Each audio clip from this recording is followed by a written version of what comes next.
नमस्कार दोस्तों, आज बिहार सरकार के द्वारा चलाए गए कार्यक्रम का आपको जानकारी दूंगा और उस कार्यक्रम का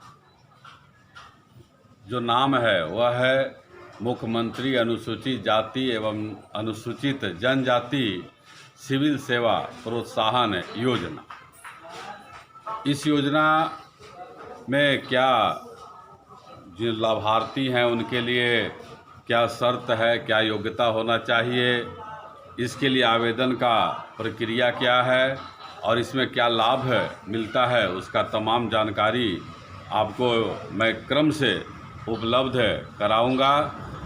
बिहार सरकार के द्वारा इस योजना में प्रावधान है कि बिहार के निवासी जो अनुसूचित जाति और अनुसूचित जनजाति के छात्र हैं, यदि वह सिविल सेवा प्रारंभिक परीक्षा में उत्तीर्ण होते हैं तो उन्हें प्रोत्साहन के रूप में 1 लाख रुपया दिया जाता है।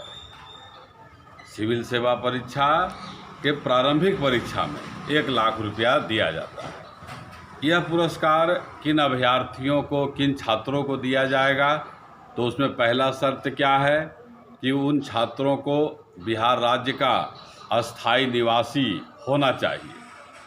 इसके बाद बिहार सरकार द्वारा अनुसूचित जाति एवं अनुसूचित जनजाति के श्रेणी में होना चाहिए।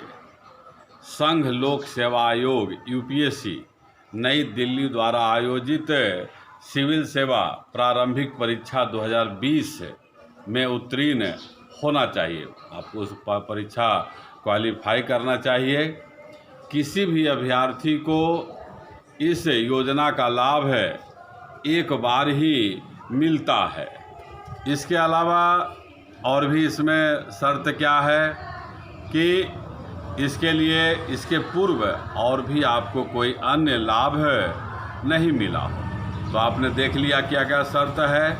अस्थायी निवासी होना चाहिए बिहार का, अनुसूचित जाति जनजाति का आपके पास उस श्रेणी में हो, उसका प्रमाण पत्र होना चाहिए। 2020 संघ लोक सेवा आयोग प्रारंभिक परीक्षाओं को आपने क्वालिफाई किया हो, आपने उसे निकाला हो और इस लाभ को एक ही बार छात्रों को दिया जाता है। इसका प्रक्रिया क्या है यह भी जान लीजिए। इसका प्रक्रिया है कि इस विभाग कौन सा है, अनुसूचित जाति एवं अनुसूचित जनजाति कल्याण विभाग है। इस विभाग का एक वेबसाइट है और वह वेबसाइट क्या है, scst.welfare.bihar.nic.in पर आप 20 दिसंबर 2020 तक ऑनलाइन आवेदन कर सकते हैं। और तिथि जो आपको दिया गया है 20 दिसंबर, उसके बाद यदि कोई विद्यार्थी आवेदन करते हैं तो उस आवेदन को निरस्त माना जाएगा। और इस ऑनलाइन आवेदन के अलावा किसी भी अन्य माध्यम से यदि आवेदन किया जाता है तब उस आवेदन को अस्वीकृत माना जाएगा, निरस्त कर दिया जाएगा। अब जब आप ऑनलाइन करते हैं, रजिस्ट्रेशन करते हैं, निबंधन करते हैं, तो आपको क्या क्या चाहिए। आपको अनिवार्य रूप से आपका अपना फ़ोटो चाहिए, आपको हस्ताक्षर जो आप करते हैं, एडमिट कार्ड, संघ लोक सेवा परीक्षा में जो बैठे हैं उसका एडमिट कार्ड का 100 अभिप्रमाणित प्रति सेल्फ अटेस्ट करके देना है।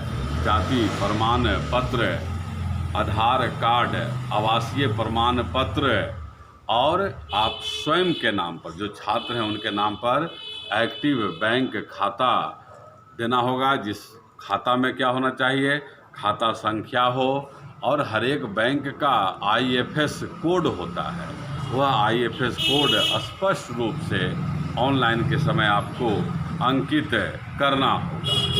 इसके बाद अभ्यर्थी के पास अपना एक सक्रिय ईमेल ID होना चाहिए और तमाम सूचना सही ढंग से आपको देना होगा। किसी तरह का अगर त्रुटि हो जाता है, गलती होता है, तो इसके लिए अभ्यर्थी को उत्तरदायी माना जाता है और यदि कोई अभ्यर्थी गलत सूचना देकर लाभ का राशि अगर लेते हैं तो उनके विरुद्ध कानूनी कार्रवाई किया जाता है। ऑनलाइन अवधि का अंतिम तारीख जरूर आप याद रखिएगा छात्र, 20 दिसंबर 2020 तक है। और अगर इसके लिए विशेष जानकारी आपको लेना है तो अनुसूचित जाति अनुसूचित जनजाति कल्याण विभाग का एक फ़ोन दूरभाष संख्या है, उस पर आप संपर्क कर सकते हैं। वह दूरभाष संख्या क्या है?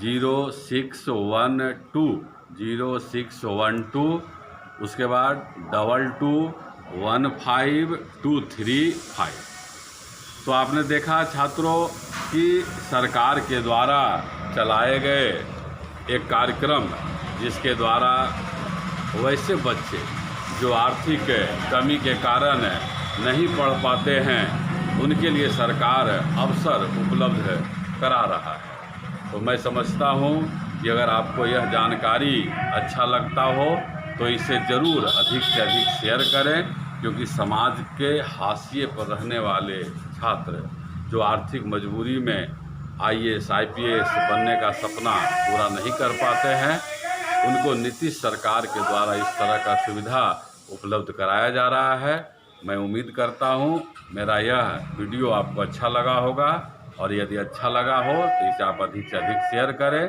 फिर नई जानकारी के साथ आपके सामने उपस्थित होऊंगा। धन्यवाद।